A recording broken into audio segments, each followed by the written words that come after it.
Okay, welcome back everyone to the Green Dragon. Yeah, howdy. How you doing? Tonight, we're doing something a little bit different.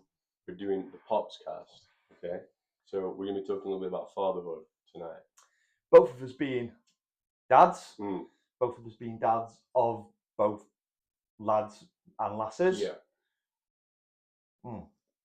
And I thought, well, kind of shared stuff on the cast in the past about some of the tips and tricks that we picked up over the years from piping. Yeah. Piping, there's a process. There's a standard bag of tricks that you can use to get the best experience. Yeah. Feels very much for me like the same for parenting. Yeah, and you know I think when you've been a father for so long, you have to start picking up smoking in one form or another. Yeah. And we've gone for the classy stuff. Yeah. So we're going to be sharing the tips and tricks. And tonight, as the kids say, we're going to be unk-maxing. Okay. Yeah. Just a couple of unks. Yeah. Passing on what we know. Yeah. So it's unk-maxing tonight. Yeah. By the way, where's the chat, bro? Can you see the chat? I cannot. We haven't got one. I was just going to say that tonight we are using some audio equipment that we've not used before. So we just want to get some feedback from the chat if anybody is there, Highland Duncan, to see if it's coming through okay. Because I noticed the last couple of times it wasn't super crisp. Not seeing it. There's been a change, hasn't there? What's going on with that then? Dashboard. Okay, so we can't see the chat at the minute. We're just gonna try and figure that out. Yeah. This is where the unk-maxing comes. Yeah, it won't be a boomer cast without boomer behaviour. Exactly.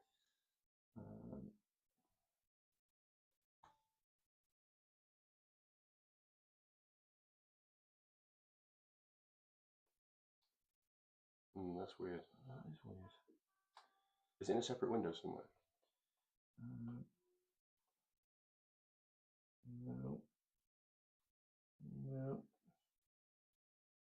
That's most odd. Webcam support.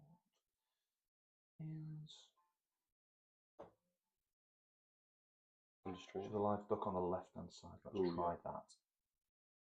That seemed to do something. It did appear to do something. But not what I wanted it to do. It's not. Why is that not showing up then? Chat just seems to have died, doesn't it? Right, lads. Give us 2 minutes. Smoke amongst yourselves. Get packed and lit.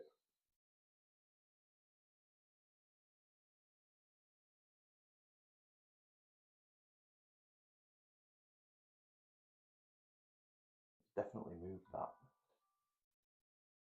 Streamlabs desktop, go to your scene in the sources box, click add source, select chatbot. Scene.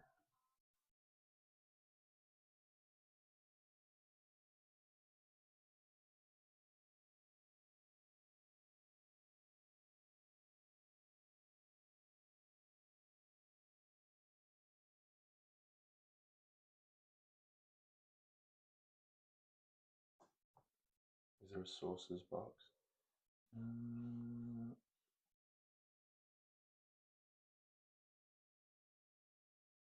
Alerts and widgets. Try alerts and widgets.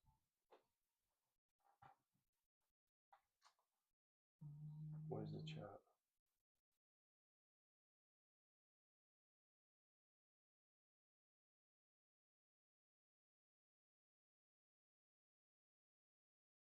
Definitely feels like they've made some changes, haven't they? Yeah.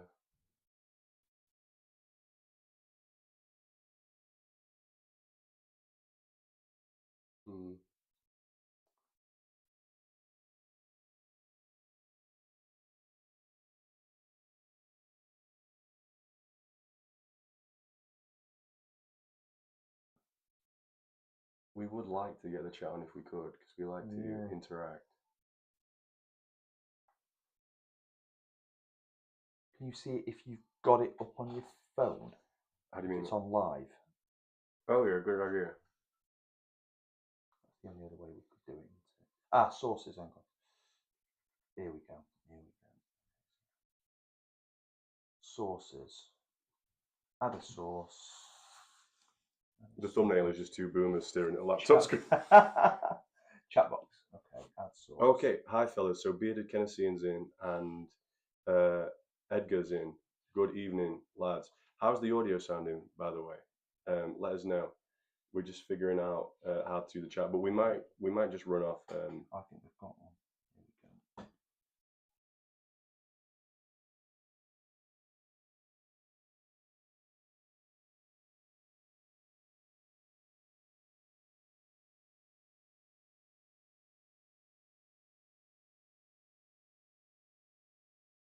Well, at least the audio sounds good. Yeah, that's good. That's good.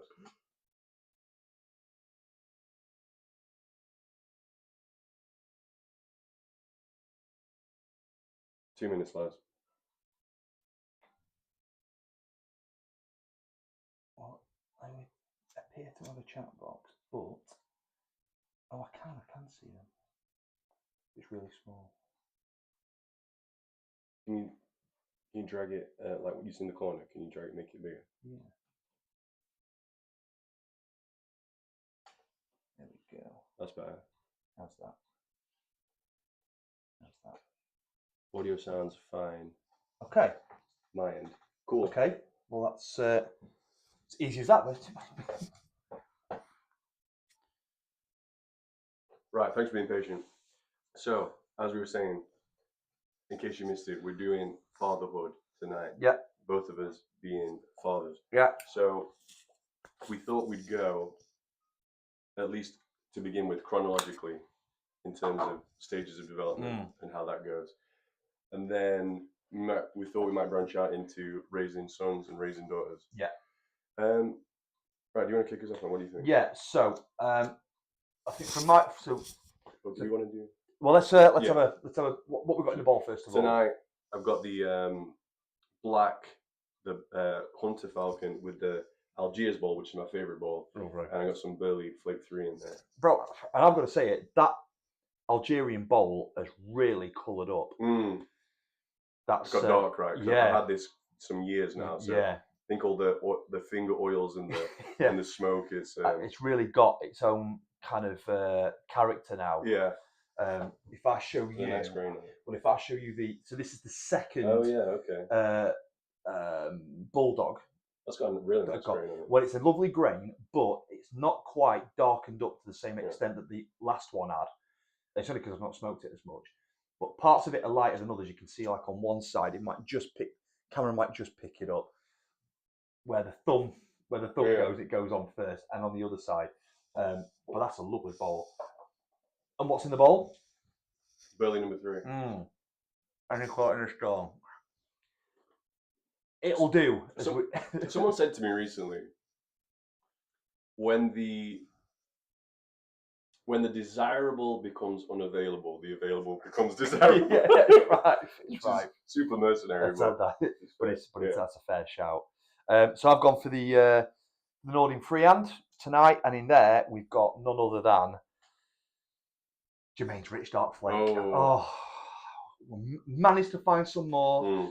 John Hollingworth's in Birmingham is now being run by Chris, who we met on one of the cigar tasting nights. I think it might have been the Christoph one, actually.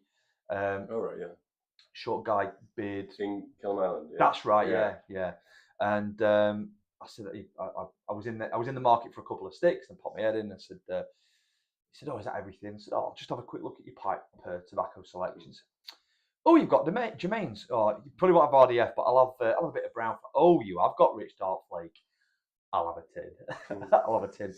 Fairly strapped for cash at the time, but I thought I can't leave without picking a tin up. So I picked a tin up, and here we all are. And it is just, I can't think of a better suited name for a tobacco. It's rich. It is rich. It's dark. It is dark. And it's in a flaky. And it's a flaky. And it's flaky. It's really good. It's really, really good. So if we got on there, we've got Highland Duncan. Good to see you, Duncan. We've got some. Welcome back, brother. Well, just in time for Highland Duncan coming on, we have got Some Highland some Park. Highland Park 12. Yeah. Good Elf. A salute. This is definitely a dad drink. And it is divine. And it's feeling the urge to criticise my children. Bloody knew you wouldn't amount to it. You're nothing. You're nothing to And me. you're never going to be nothing. You're at the will. No, we're both very modern, tame parents. When it's going well. When it's not going well, it's back to tyrant. It's like Longshanks time, isn't it? You're right. Not my gentle son. So Open that window. up that way. Yeah. Good shot, sir. So babies. So you're the proud owner's the wrong word. You're the proud custodian of a brand new little person, right? And then the proverbial it's the fan. It's like it changes everything, right? Instead of like, it changes your life, it changes your life. Well, it does, and in ways that you don't kind of consider. So for me and Mrs. Dion, when we had our first, and she was a notoriously fussy feeder, right? So she wouldn't feed ever so well. So there was that. All really babies who like need to look at like, are they eating enough? Are they feeding enough? Keep the bums clean. Try and get some sleep as and when you can. Right. That is basically, if you've got that down, you're doing something right to some extent. Any kind of extent of that, you've done all right. Like hungry, sleepy. Do they need to fart? That's it. And is there coming out of something coming out? Is it something at the back of the end of that fart? Right. That's kind of it. But because of that, it seems like when I look back at it now, it felt like a colossal effort at the time, and it was. You know, you're having to do things like eating shifts. You know, like I had to eat a little bit, and then Tanya had to eat a little bit, and then being up at weird times. Weird timings. Your sleep pattern just goes to pieces.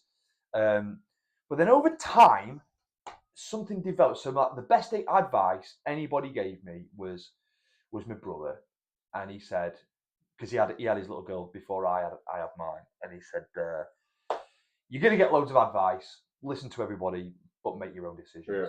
You'll know best how to sort it. But get yourself a routine and try and stick to it as much as you can. Yeah, you know, flexibility as and when you need to. But that routine, you're going to really come to depend on it. That's the thing, because, I mean, really, a newborn is the ultimate routine disruptor. Right, absolutely right. Because they don't know routine. They don't know... You've already got a routine. Yeah. I don't need nobody changing my routine. I've got it down how I like it. I've got the thermostat set how I like it. I've got my car how I like it. I've got my radio how I like it. And then this thing's going to come along and just dump all over. Yeah. So, whatever you have to... And it used to be like, when we had our first life, it was like, oh, well, you know... Need to make sure that you're doing this at this time and getting that number of hours, and you know, tummy time. That's it, tummy time. That's it. It's better. It's bath time. It's like, oh, don't make sure you're using just cotton wool and water and all this kind of stuff. And then the further you get into fatherhood, like you realise that like that's kind of a bit of a cope. Yeah. Right. That's a bit of a cope. And I'm now with the opinion that like whatever you got to do, it's like, oh no dummies, you shouldn't have a dummy pacifier for our American cousins on tonight.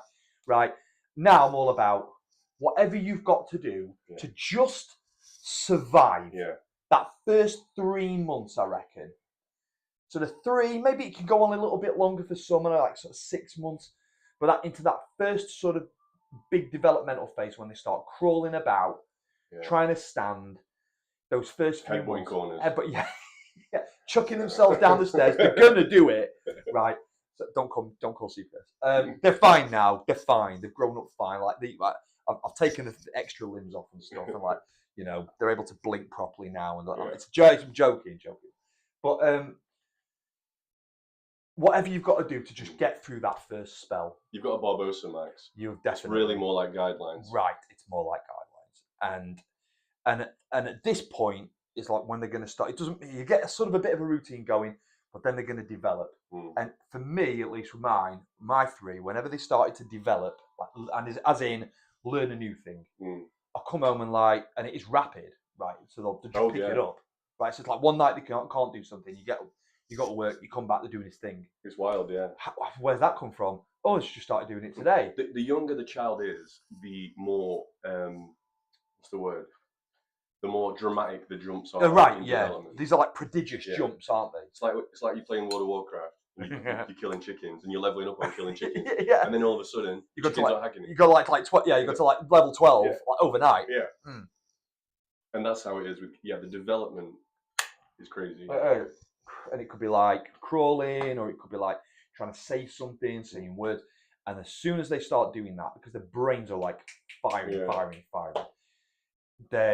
all the sort of sleep routines and all that kind of stuff just goes back to pieces again. Kind of starting from square one again. And that seemed to be like that kind of pattern of like building up a routine, holding a nice plateau in that routine, learning a new thing. Oh, it's tough again. Pick this thing up, start to build a routine again, start to get back into it.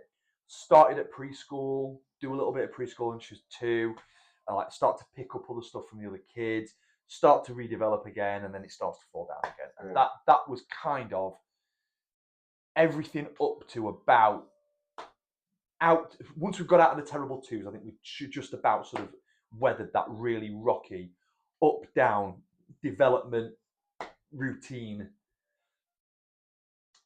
kind of pattern, right? It's like what do they call it when something goes up and something goes down? It's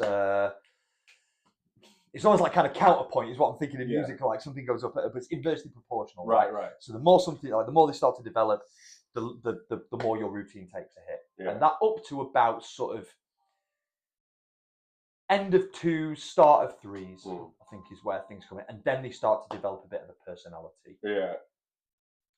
So at this point, like I noticed there was a big change between lads and lasses, between how the girls develop and how the boys develop. Yeah. When we kind of get to that personality thing. Yeah, I think that's when the differences start to show. Yeah. Definitely. And yes, it kind of manifests in the personality. So like examples. And it took me ages to really sort of clock onto it. So like everything that we'd learned from parenting, we'd learned from our first, right? So everything we were doing with our eldest, we're doing for the first time. So everything's a little bit experimental. Oh, that's happened. Well, I'll try that. We'll see if that works. See if that helps. No, it doesn't help. Okay, fine, forget it. This might try, that might work. Oh, we'll give that a try. Yeah, that worked a little bit. Okay, well, we'll use that. Oh, but it didn't work that time. All right, okay, well, we'll find another way then. Now, when they wanted, so like affection was kind of one of the things that I wanted to sort of cover off a bit tonight. So like when you've got, when we've got, when I've got the girls that want to come and they want some fuss, right? And that might be like they want validation, right? They've done a good thing. They think they've done a good thing. A lot of this happens on a subconscious level. Kids don't like consciously think about it, so they can be really manipulative and really horrible and really vile and really evil. And it's just hardwired behavior. They don't know. They're just trying stuff out. Yeah. But like when they know that like they've had enough reinforcement, they think, oh, I've done a good thing. I've painted a nice picture. I've written my name really nicely. So they'll come and like the girls like come and bring it to you, right? Say, oh yeah, that's really nice, darling. Yeah, that's lovely. You know, what were you doing? And like, oh yeah, that's all. Let's put it on the fridge, right? Get some magnets, get it on the fridge. And that's kind of how we'd sort of worked out like, oh, that's what they do when they want some fuss. So they'll come and have a cuddle, right? Or can I come and have a cuddle with either me or mummy, right? Okay. And I couldn't get it to start with. It took me ages. Like because we had our lad, our middle child, we had him after our eldest, and he wasn't like that at all. It's like he would just like really like try and wind me up, like he'd do something daft, like he'd start poking me, or like flicking me ear, or like one of his tips, like Dumb and Dumber. It's like Harry and Lloyd, right? It's like trying to wind. It's like trying to wind me up, and it took me ages to work out. This is what he wants to do when he wants some fuss. Yeah. This is him showing me affection. Yeah. So I've got to kind of sort of rise to that. And I messaged you the other day. I was like, it's like a double, like when they're like goofing off and like tip tapping with each other and like, so like if you're not roughhousing in public, like, are you really like lad dadding?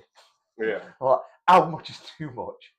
They're like, well, they don't mind goofing off in public. No, they don't. And yet the girls have been mortified. They're like, they're taking a hit. Like, oh, it's so embarrassing. That's true. Yeah. You know, but like with my lad, like, he's got no shame at all in terms of public roughhousing. Yeah, that's a good point. I think that's a distinction that becomes clear quite quickly. Is that like girls really develop this sense of like social public propriety. Yeah. That boys don't. Yeah.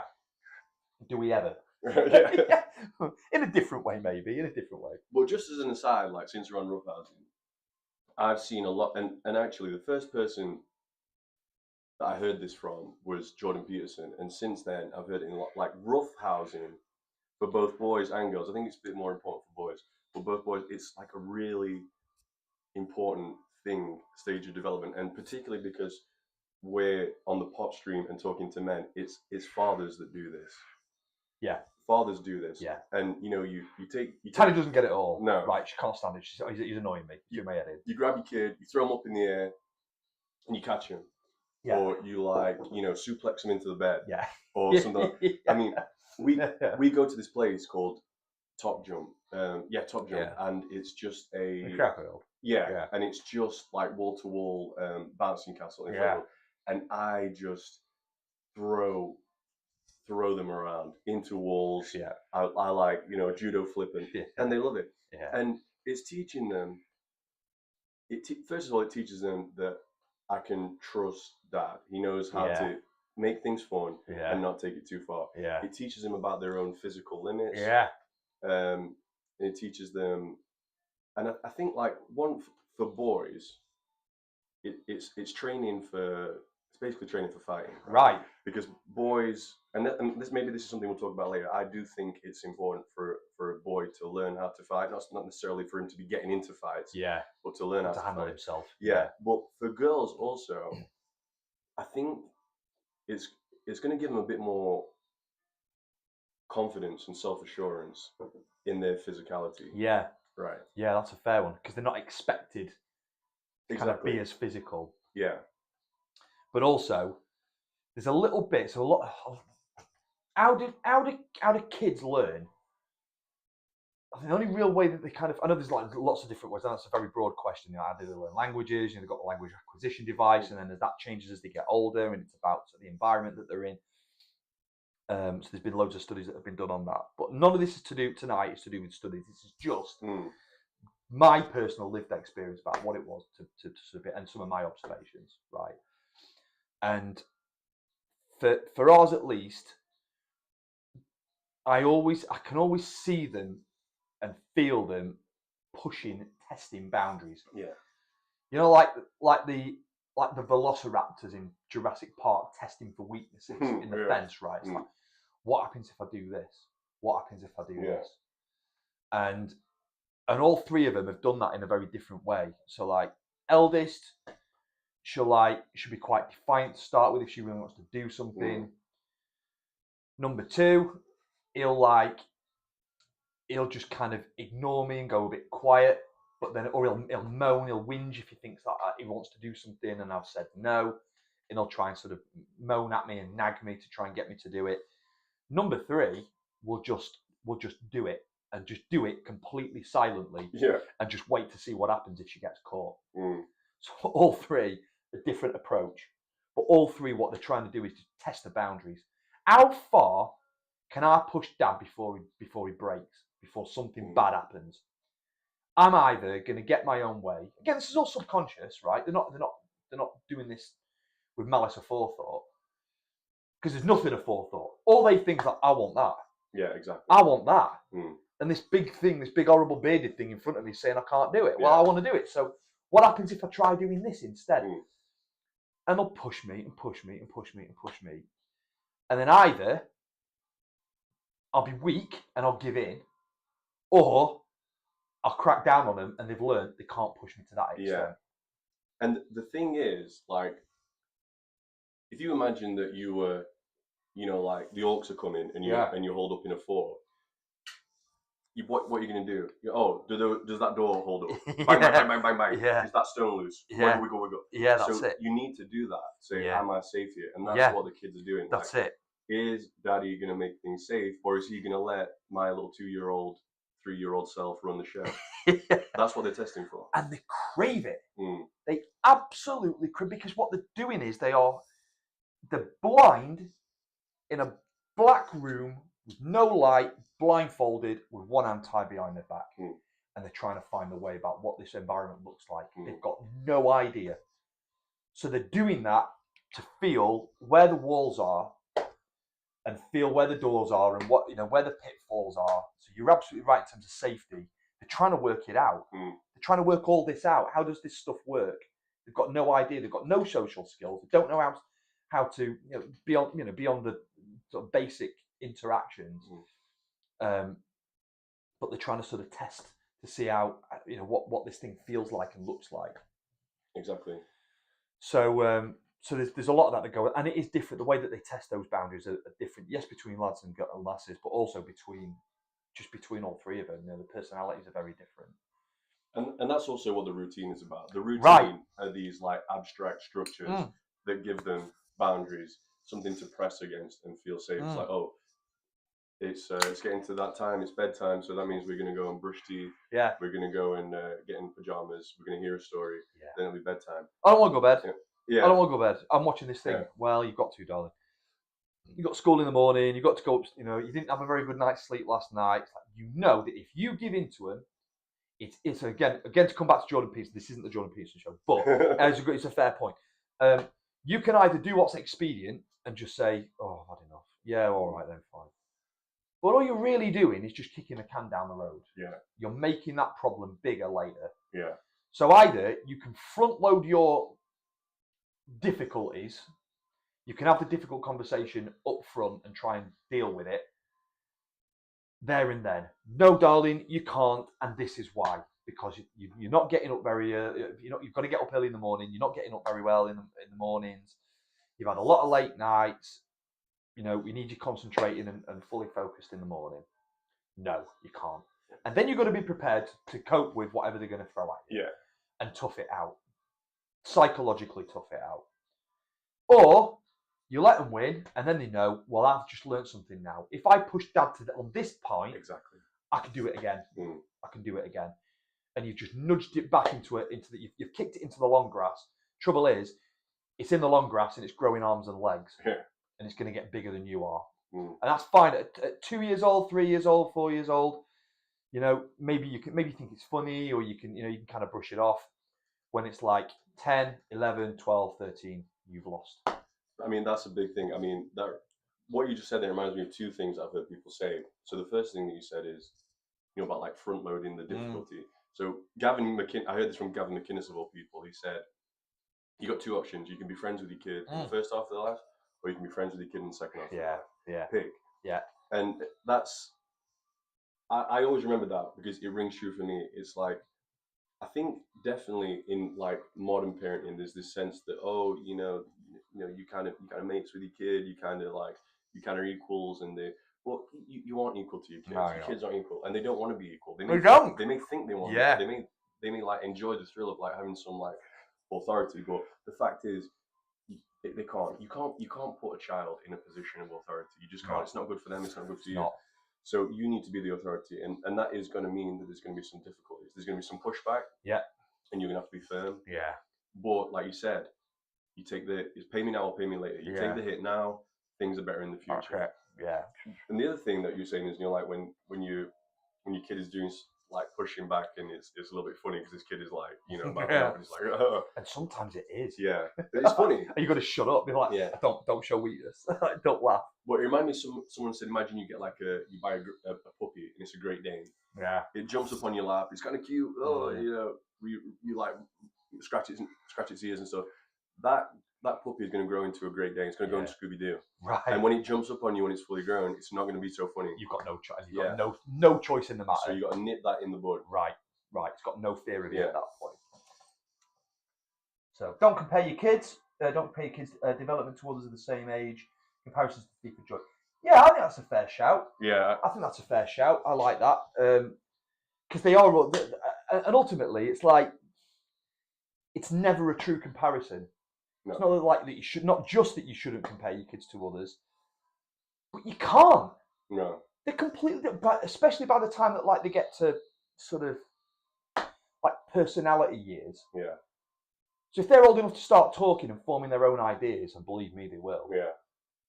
Comparison's pointless. Yeah. Because they're their own little person.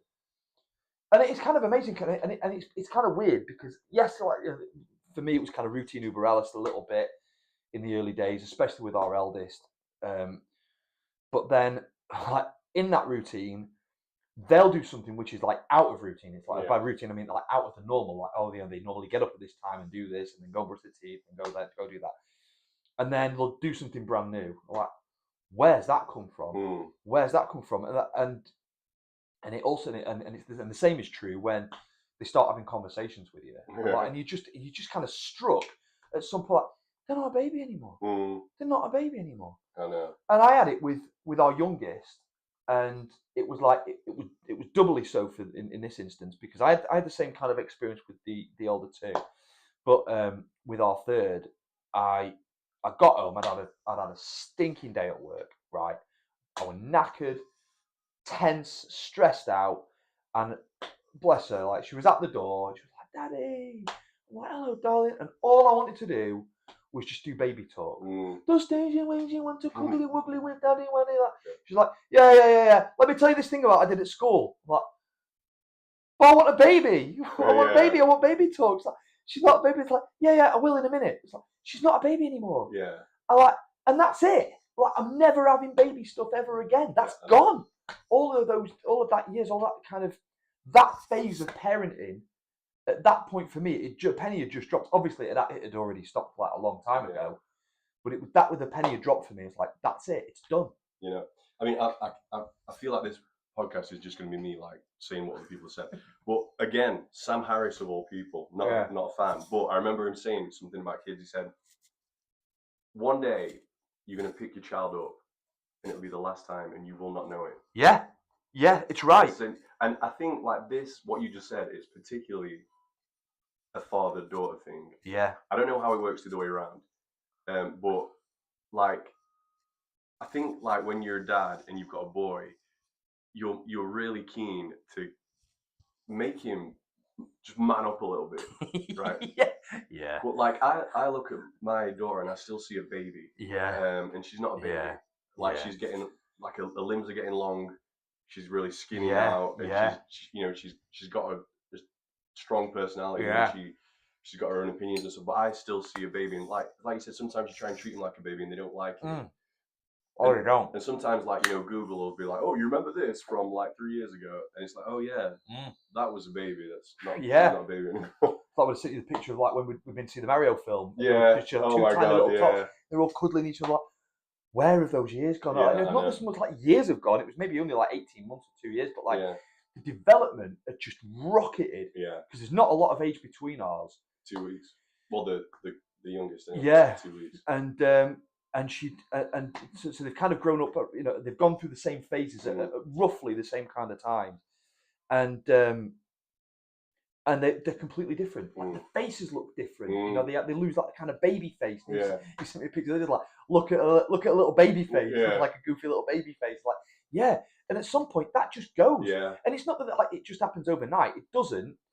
But you're so kind of wrapped up in like doing dad's stuff and like the machinations of providing and and like reading and all that kind of stuff. Like you just don't notice. Yeah. And then all of a sudden you do notice. You're like, wow, that's just gone. Yeah. It's so wild. Your perception of time and how they develop. It's not like you kind of like you wake up and like there's like a day by day iterative thing. That is what's going on, but I just didn't perceive it that way. It just hits you one day. I just hit it. Yeah. I was like, wow, that's gone. That period of the development is gone now. It's kind of wild. So there's that, and then so in terms of I spoke a little bit about what the experience that I had with our second, with our lad. With girls, I found it to be very different. and not necessarily for good or for bad. It was just very different, and we had it with a lot of the way in which she interacts with our eldest interacts with some of their friends at school was really kind of wild. I'd mentally and psychologically budgeted for dealing with girls being friends at school, because that's a whole thing, right? That's a whole drama. And I budgeted for that at like 12, 13, 11 at the earliest. Man, it was 9 we started with it. Yeah. And they go to a school which is, you know, relatively okay. It's quite nice. You know, they've kind of got stuff. It's not terrible. It's not dropping in. I went to a really quite a tough school. It's not like that at all. No. You know, it's quite a nice environment. The head teacher's really positive and engaging. They do a lot of Christian stuff in the school. So they're taught about, you know, sort of, you know, morality from a Christian perspective. But what was weird was they'd gone through they were the lockdown kids. Yeah. So they'd gone through lockdown, and they'd been to school, and she took that in a stride really well. And she's a bit of a worrier, which is very different to our to the other two, right? So she's very much a worrier, and but she took that really well. You know, she was no problem. She went on her first day and loved it, and she was really happy in the first few years at school. But that first year, she'd gone to school, and then all of a sudden she's told, can't go to school. It's all shut. Shut a whole lot. And so she spent, what was it, like pretty much on and off 18 months, wasn't it? All told. And that year group has got major problems in the way that they interact with each other. Right. They're all glued to screens more than the others. They're all more withdrawn than the others. They can't resolve conflict like the others. Yeah. So, and it stood out to the two. When we went to parents' evening, in fact, it wasn't parents' evening. We had issues with this friendship group, and because they can't, yes, they're kind of friends, but like they don't know really. They don't know how to be friends, right? So they couldn't relate to each other properly, and they couldn't resolve conflict. So naturally, conflicts arose.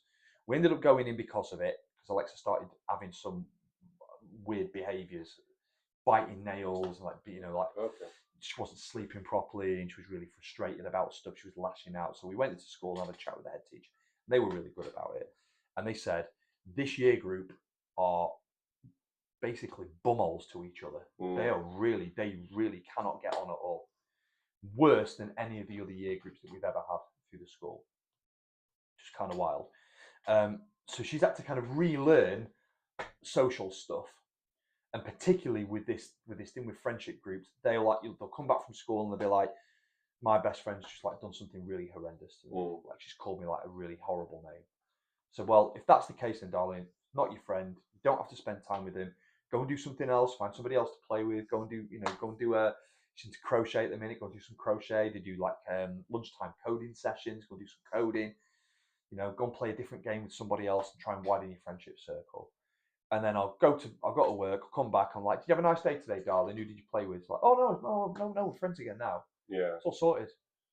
But it's like it's just switched on and off. It's mental. Yeah, it's mental. And I'll speak to our lad about, you know, how he gets on with his friends. And be like, he just has people that he likes to goof about with. Exactly. And I'll say, what have you done today? It's like, I don't know. Yeah, I can't remember. Yeah. Well, who have you played with then? It's like, don't know. Yeah. Well, has it been? Well, so it's not been a very nice day. It's like, yeah, it's been fine. Yeah. Yeah. And I mean, believe it or not, I used to teach, and so I was teaching mainly like year 4. So we're talking about your eldest age, maybe a bit younger. Yeah.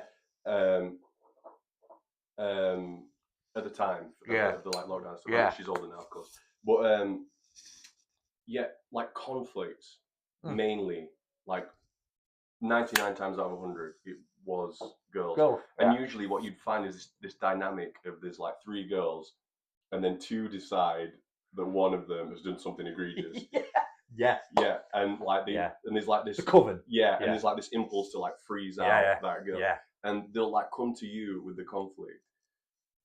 And like the errant hen in the hen house. Yeah. Like, and it's that just seems. I mean, I don't want to go too far down a tangent, but I had a sister. I have a sister who is just about a year younger than me, and she was in the year below in school. And I saw her friendship dynamics, and it would be that she'd have like an intensely close friend for Yeah. maybe a period of some months, and then that would And it's all go. gone. Yeah, Yeah. and then it would be another one. Yeah. And I just know like that. I never experienced that dynamic. I had a best friend, Yeah. and maybe that would change over like the course of years, but usually only because either like changed school or he moved away or something like that. But generally speaking, I had like a best friend and then like a wider group of friends that I hung around with. Maybe every now and then they do something to piss you off, but it's like.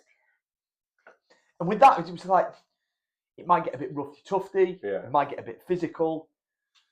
But broadly, like once it's been physical and it's been sorted, that's kind of it. You know, it don't really kind of. Or I didn't hold on to stuff.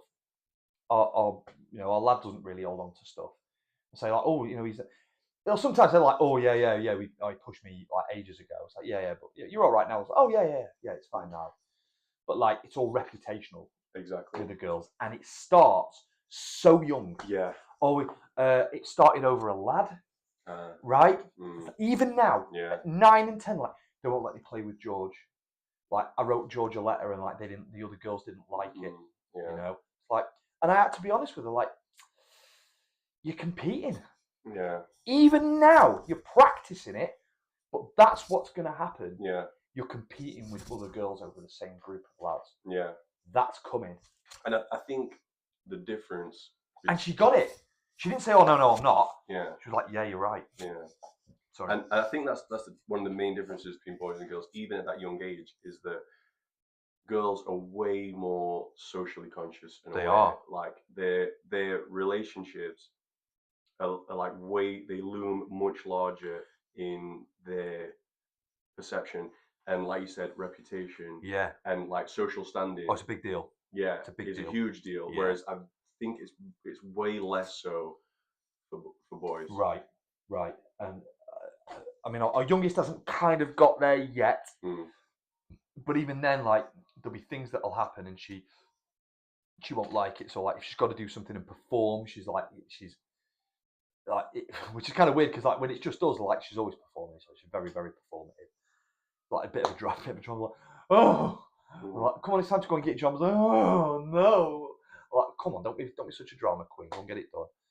But like, she got a parents' evening thing, like a parents' assembly where they get an award. They've done something good in the week, and like they get presented with this little award, and then they can go and choose a book from the library to take. It's their book. They can take it home with them. And this is what he was saying about don't compare with that. You're absolutely right. It's not about comparison. It's just an observation. But the other kids were like, they were all like sort of standing there, like they were having the teachers like telling them like how amazing they've been, all the good stuff that they've done, and all the mums and dads are really beaming, and like they were like standing there with these big cheesy grins on their faces. And then it got to our youngest, and like she just wouldn't have it. Really? She just wouldn't have it at all. She acted really weird. She was like, she'd got like she got like a blanket with her. I don't know why she took a blanket with her, but she took a blanket with her, pulled it over her head. She was trying to goof off with one of the other kids. She started acting up. And then when they brought her forward to go and receive her award, she just was like, really? Absolute stone cold poker face. Wow. The most po-faced, stonewall face ever done. Well done. You've done so well. You must be very proud. Yeah. Like nothing. Wow. Nothing. It was so weird and so goofy. But that was kind of her thing about like she hasn't worked out how to deal with public situations yet. And I spoke to her a bit about it. It might I think it was last night, and I said, you don't like performing, darling, do you? And she's like, no, I'm shy. I'm like, you're not shy. Like, give over. Yeah. No, you're not. It's like, I am when it's with other people. So she's not kind of worked out social stuff yet, but it's in the post. It's funny you say that because my youngest is my daughter, and I remember there's been a couple of things like that, and one that stands out in my mind is the most recent thing. we were in Mitchell's actually. Yeah. And I was starting them young. Yeah, exactly. Yeah, and I was picking out a cigar to buy, and I'm sort of waiting for one of the staff to like come and open the cabinet for me. And meanwhile, she's dancing around. Yeah. And there's another guy there waiting for a cigar, and he mentioned something about like you're a good dancer, like something like that. And then all of a sudden, he was like, she wouldn't do that. And she's like, yeah, I am a good dancer, but I'm not gonna do things. Not performing monkey. Yeah. So yeah, that's an interesting observation. Yeah. It's kind of wild, and which is kind of funny because, like, for our lad, like if he's worked out something that he thinks is funny, most of it's like to do with funny, like he likes making people laugh, right? And his sense of humour is like it's filthy, right? He's got a filthy sense of humour, and I've got quite a filthy sense of humour as well, so I quite like it. And he'll do something or he'll say something which is quite funny, it makes me laugh, and he just wants to keep doing it. Drive it into the ground. Yeah. And then he'll go to other people who are not in on the joke at all, and then try the same thing out again. Yeah. And then that starts me laughing again because like they don't get it, which makes me start laughing, right? So there's a little bit of that as well. And just kind of on that, as an aside, I can't remember who it was, but it's my turn to go into I heard this thing, and I heard this thing about where laughing and with bared teeth comes from, and the theory was at least that it was a non-violent way to show your teeth at something that was like a bit odd, a bit weird, or a bit taboo that belongs outside of the pack. All right.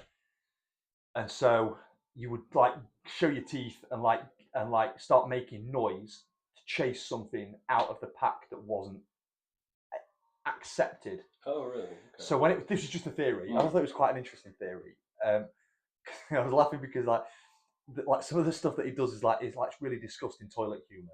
So like obviously I'm saying like you can't do that at school, son. Like you don't say that to teachers. But like he'll say something. It's not like swearing or anything, but he'll say something that's pretty gross, and it'll make me laugh. I'm laughing now just thinking about it.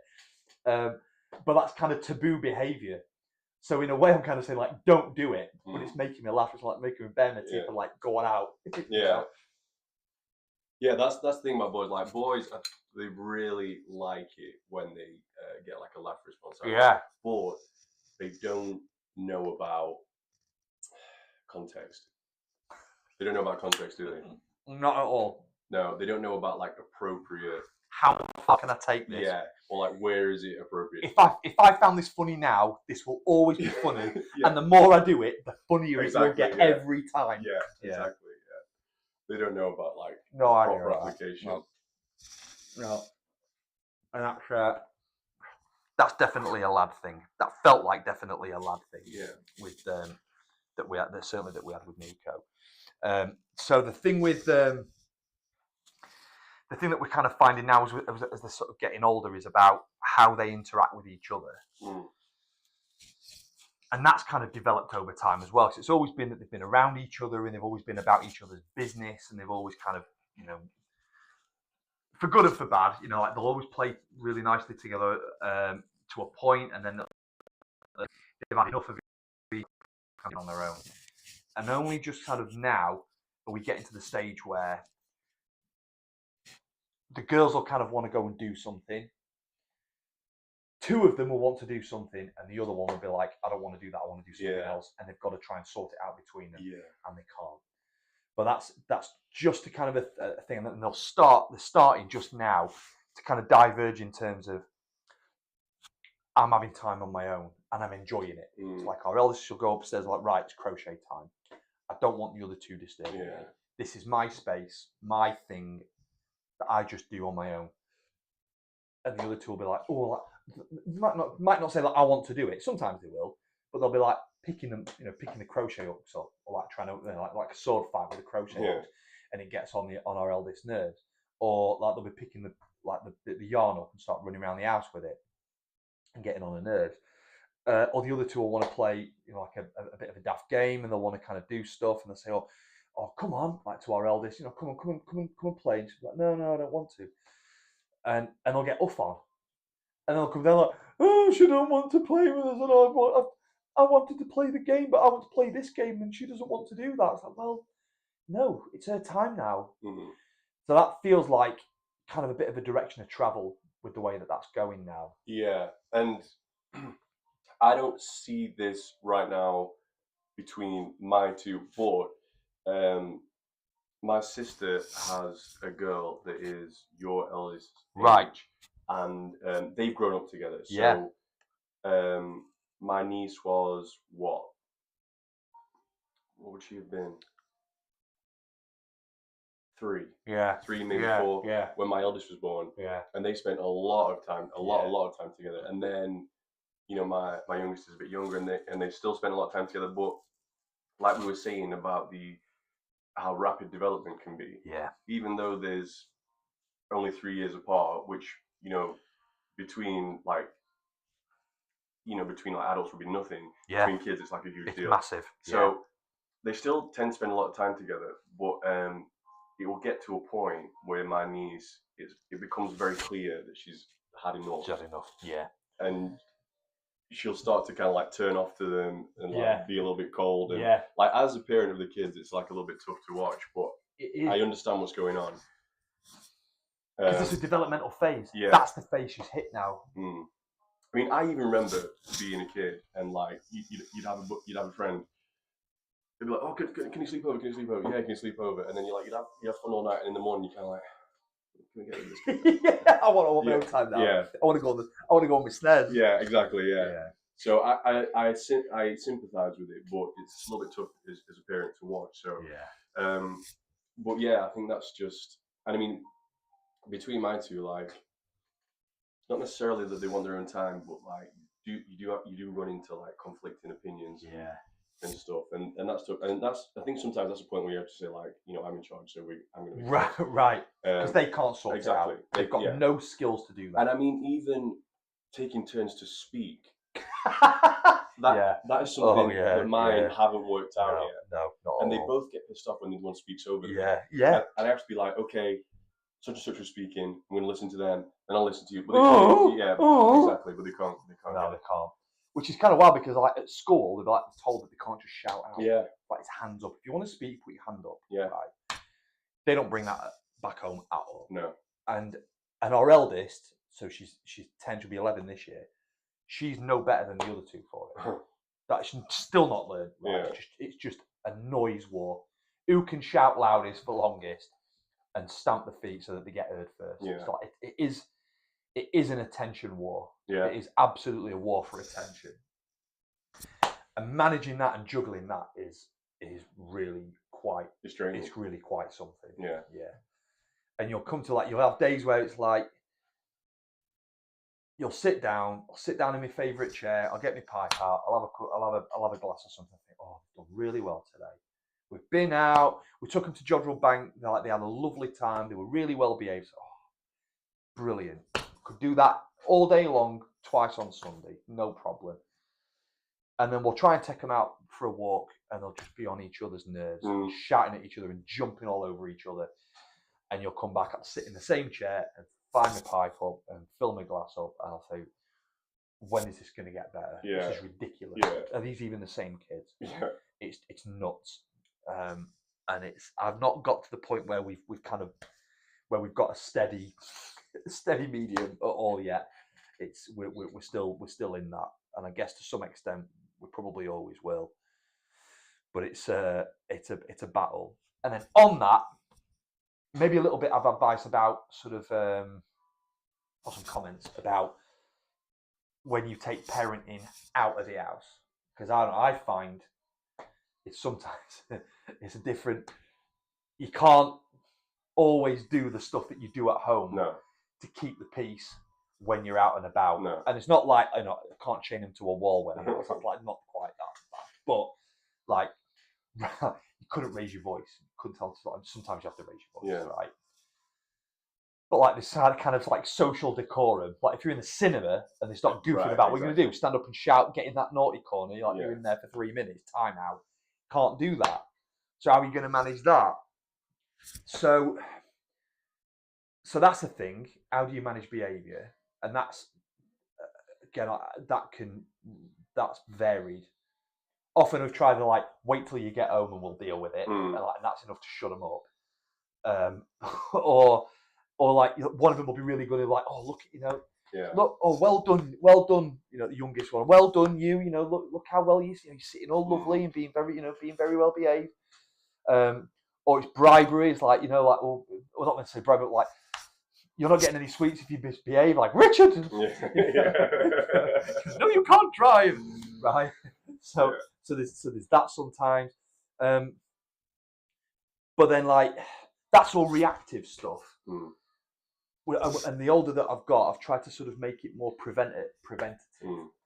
So I've tried to avoid some of these situations, like the known flare points, the known issues that kind of crop up when they're hungry. Yeah, that's a big one. When they're hungry, like you can't get through to them. Yeah. They won't listen. They won't behave. Behavior just goes out the window. Yeah. Right. And in the worst possible way, and unknown ways. Right. It could be anything. Could do anything. Throwing something, chucking themselves on the floor. Right. Kicking off, mouthing off.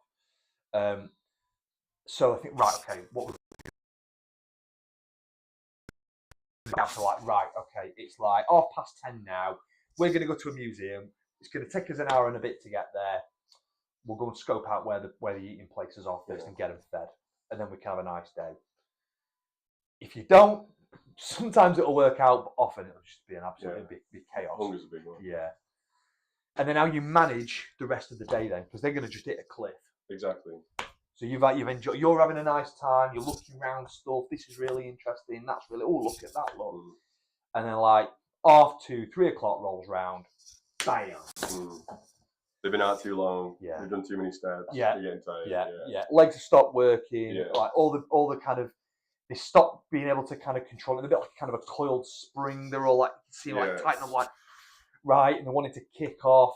Or it might go the other way. Like they start running around and they won't listen and start acting really daft.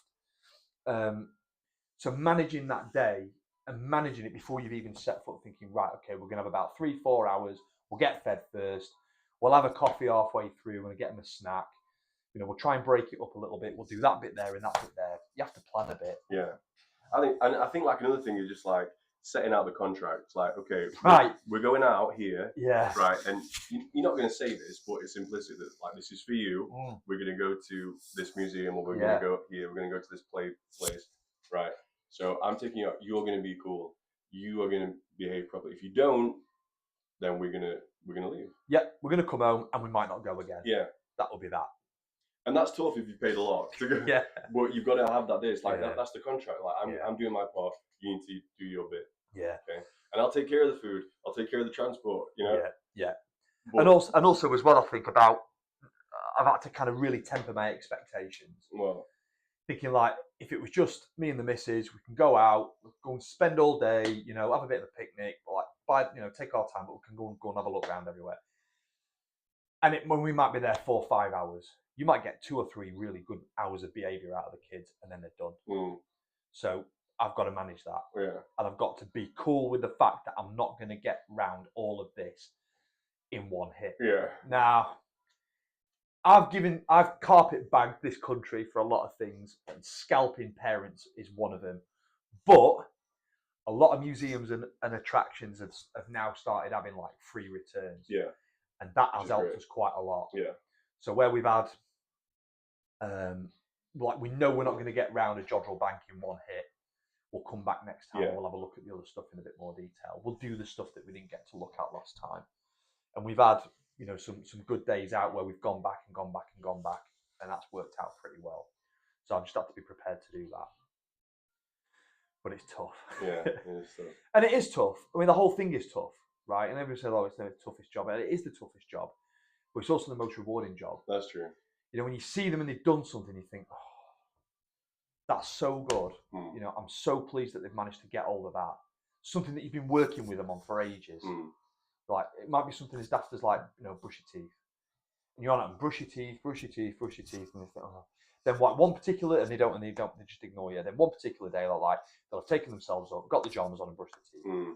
Like, oh, well done. Like, they're getting it. I think for me, a big one was like when my son learned to ride his bike. Yeah. There was a lot of, can we take the bike out? Yeah, okay. Make sure you're looking up. Make sure your arms are straight. We're not too straight. Yeah. And you got a bit of tension, but not too much. And make sure that your feet are always moving. It's like, and then like, oh, I can't do it.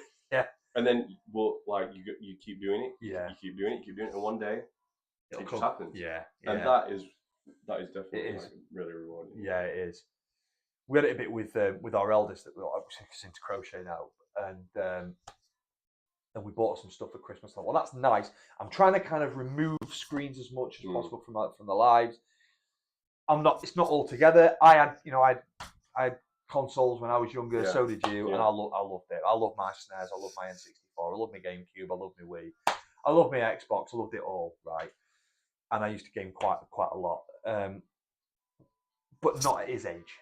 Not at his age. And also, I was out and about quite a lot. I used to go skating, or I'd go just go and play out for the day. We'd go to the park. We'd kick the football around. This is all sounding very boomer. Like, in my day. I know, right? It's hard not to sound like a boomer when you're talking this way. It kind of is. But there is something to be said for going out and getting fresh air and exercise and toughing up sometimes and getting mucky and coming back. Definitely. That not having that is a detriment.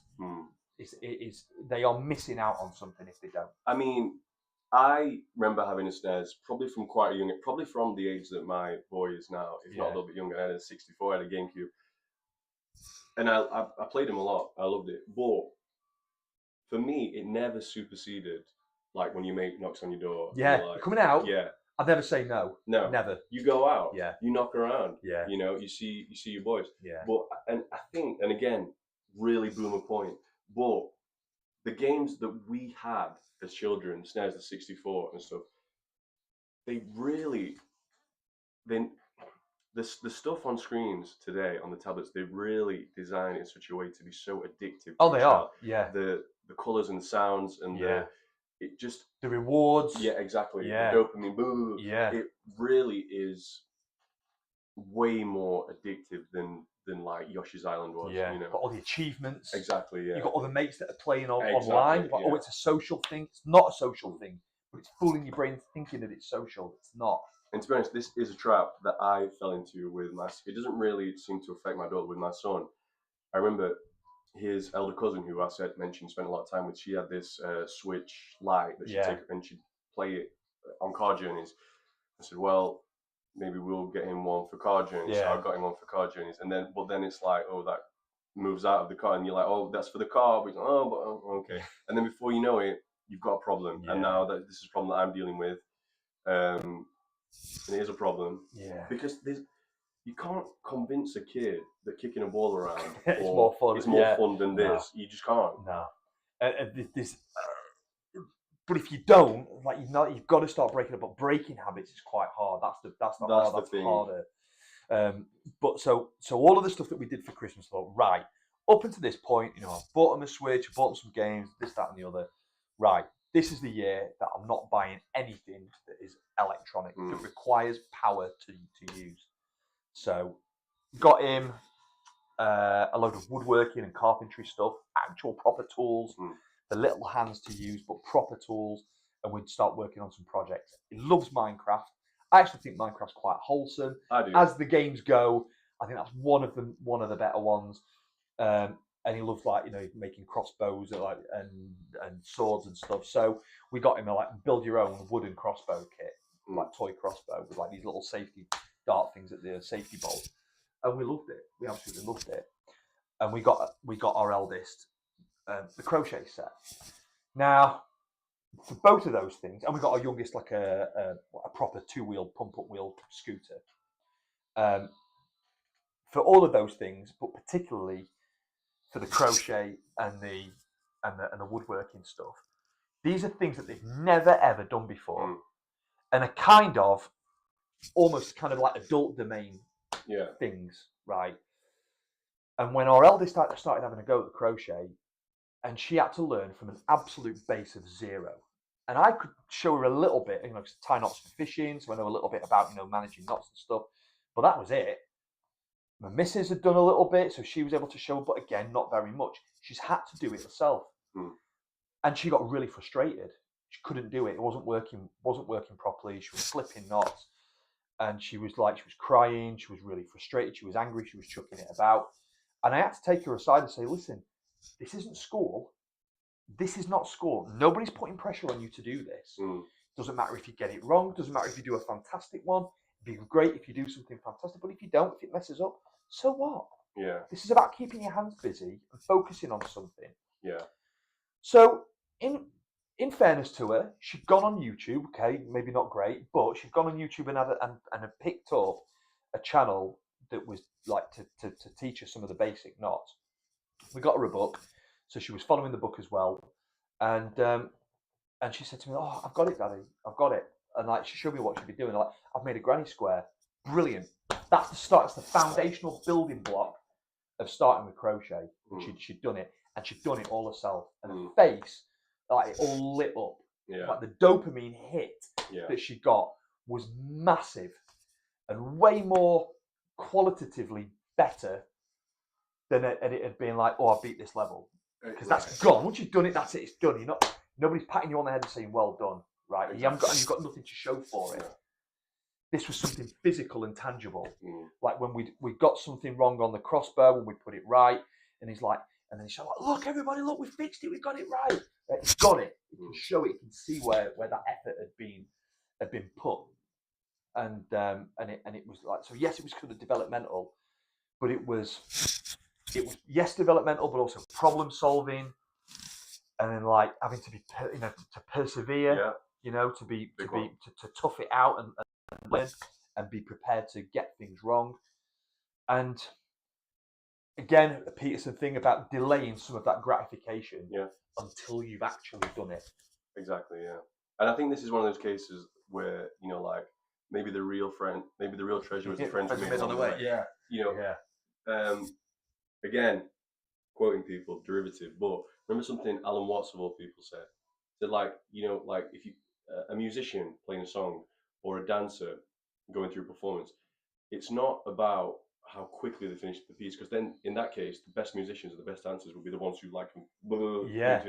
It's about the enjoyment of the process, and I think that's something that kids have got to learn, because kids are really product final thing oriented. Like I remember taking them to the canal to fish, and like casting the line, and then like my son's like, "Where's the fish?"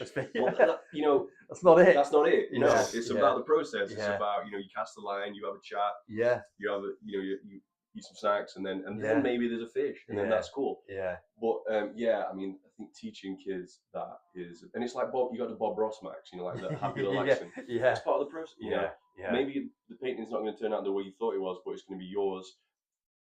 And I think that's the thing with the video. That's the insidious kind of nature of the video games. I'm not completely anti-video game, but the thing is, I think it hijacks particularly a boy's need for like adventure and conquering. It's, you killed the boss. Oh, that feels good, but really, what have you achieved? Because it's gone. Right? And that's, you've done that bit now. It's like there's nothing to show for kind of for having done it, other than you tell your mates, "Oh, I beat that boss." It's like, well, I don't believe you. Completed it. Yeah, completed, mate. Already finished it. Right. So it's kind of gone. It's kind of like a fool's glory kind of thing. It doesn't really amount to anything. Even though it kind of feels pretty satisfying at the time. I can't remember many games like completing them, think like they were really, really tough. Oh yeah, I completed that. Even like the bigger games like Fallout or one of the Elder Rings or something like that. So what? I can't really remember what it was like. I can't remember the endings for it. So that was really important. Like, but he's always now got that crossbow that you can pick up yourself. Look, we fixed that bit. She's got a granny square. So you can say, "Oh, look, I've done that." Look, she can pick it up and look at it. And also, when they do another one, they're like, well, I can see what I can improve on next time. Right. I've done a better one this time. So that you've kind of got something to shoot at for the next time. And they're also they're inspired to do it again. It's like, I can do it. Maybe I could do something bigger. So like when like Mother's Day was coming round, she came downstairs and she was like, she's got like the measuring tape, like tailor's tape. She's going like, "What are you doing, darling?" It's like, "Just measuring you." It's like, "Yeah, okay." It's like, what are you doing? It's like, "I'm going to make you something." It's like, "What do you mean?" It's like, "I'm going to make you something for Mother's Day." It's like, "Oh, no, you don't have to do that." I was like, yeah, I'm going to do it. Like, she's absolutely convinced, like, "I'm going to make you something." So you're actually kind of got like end point orientated, but to use Scott's term, sort of psychotechnology. Like that's the thing I need to make. So how am I going to get around doing it? Well, I know I can make this thing, and I can make that thing, and I can maybe put those together. That's just a bigger version of that. So maybe that's all I need to do now. So she's got enough confidence and enough, that she feels like confident enough in her skills that she can have a crack at it. Like that was really admirable. Like, Yeah. like really fancy having a go at it. Like that's some ambition. Yeah. So that was pretty I good. think that's priceless. Yeah, teaching them that. So we've been going a while. What's going on in the chat? Not much. But anyway, maybe how long have we been going? Well above an hour. Yeah. So maybe something to wrap up on is something that I think about a lot when it comes to the kids, which is I'm very aware that I am providing the model for my son of what I'm the primary model. He's got other men in his life, but I'm the primary model of what a man is going to be. And for my daughter, I'm the primary model of how she's going to relate to men, and that's going to mean her husband in the future. Yeah. So that's something that guides my kind of actions and thoughts a lot. Yeah. So, like, particularly, I don't know if you do this. Like, I know you do actually. So I've seen you like send like we both sent pictures of it. Like, like you take your little girl out, like maybe like for a coffee or something, and you're kind of showing her how these things like should work. Yeah. How to hold a conversation. Yeah. And my starets, he said to me, because he's got she's not a little girl now, she's like in the 50s, but like she's still his little girl. And he's like, they'll test stuff out on you. They're testing things out to see how to. I mean this in the most platonic and the most sort of wholesome way, to please a man. So can you have a conversation? How do you make him smile? How do you make, what's a nice way of behaving when we go out and it's just me and her? And they do try that stuff out. It's kind of wild to see it. Yeah. Because again, I've not told it to be like that. No. We'll go out and go and get a milkshake. Yeah. But they test stuff out. Yeah, it's kind of wild. And then for my lad, it's been about how to manage the masculine traits when you're out and about. Yeah. How to be a little bit not a complete stoic. I'm not into the Marcus Aurelius, but how to be a little bit stoic a bit about not getting upset over the tiniest little thing. Yeah. How to manage your temper. These are all things that we kind of try and take for granted sometimes. Most of us, I think, I would hope. But they're looking to you as the model of behaviour. Yeah. And that means that puts an extra level of responsibility on you. Definitely. To do the right thing yourself. Yeah. And even in private, because, like, ideally, how you behave in public is going to be how you behave privately. But when you have a child, your actions in private and your decisions that you make in private, you think, I'm my son's role model. Yeah. Like, do I want to make this decision? Yeah. Do I want to be able to look my son in the eye when he's a little bit older and tell me, Dad, how would you handle this? And do I want to be able to tell the truth? Yeah. So it really, that's a big way that it changes you, because now you have this extra layer of responsibility. I mean, if you don't have a kid, I mean, you've still got responsibility for your own soul, which is huge, but it just puts it into, I think, like sharper relief when you have like a little boy. Because you're responsible for their souls as well. Yeah, exactly, yeah. In a big way. Yeah, and that if their eyes are open, they're learning. Right. Everything they do is learning. They're doing it for, well, not quite the first time or always, but most things that they're picking up, they're novices at. Yeah. And so they're learning. So if they're trying to speak to you when you're busy doing something, they're learning like, oh, he's not interested, or like, it can't be. I can't do it all the time because I might have to make something to eat, or I might, my energies or attention might be somewhere, or somebody's ringing me on the phone. But that relationship is always, if their eyes are open, they're learning from that relationship. Yeah, and honestly, there's not a lot gets past them. Nothing. Not a lot gets past kids. You think, oh, where have they got that from? Yeah. I've never said that. I learned it from you. And of course they have. Of course they have. Where else? Of course they have. Yeah. Because like they're not going to say that kind of stuff at school or at home.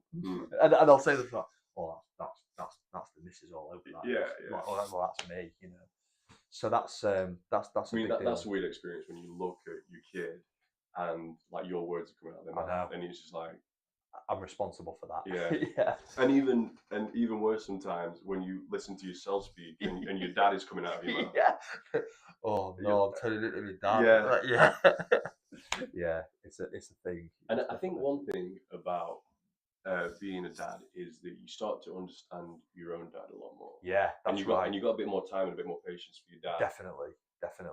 Yeah. Thinking like, oh, I'll blame it all on my dad. It's Yeah. like, and like, yeah, he's had to go through it. He's had to Yeah. go through some chop. Yeah. 100%. So, guys, thanks for joining us. Yeah. I've enjoyed it. It's been a good one. Good, yeah, and really enjoyed that. So next time maybe kind of pick it up again. We'll see how we go. We've got didn't get a chance to look at much film stuff, but we've got maybe book reviews. I've got some stuff coming up for Lovecraft that'd be worth a look at. Peaky Blinders film I can maybe talk a little bit on from last week, from Father's Day. Yeah, I've not seen that yet. Birthday, it's pretty good. And also we'll be heading into, I guess, Pascha. Not long now. So if it's this side of Pascha, we'll maybe talk a bit about Holy Week. Otherwise, we'll be full on with Bright Week, and we'll be celebrating big time. So thanks so much for joining us. Yeah, it's been a blast. Thank and you. We'll see you. And thanks for putting up with us for the first 5 minutes while we boomed our way out of technological issues. And we'll see you guys on the next one. Before we go, we've got a great conversation tonight. Look forward to the next hangout. Thanks so much for joining.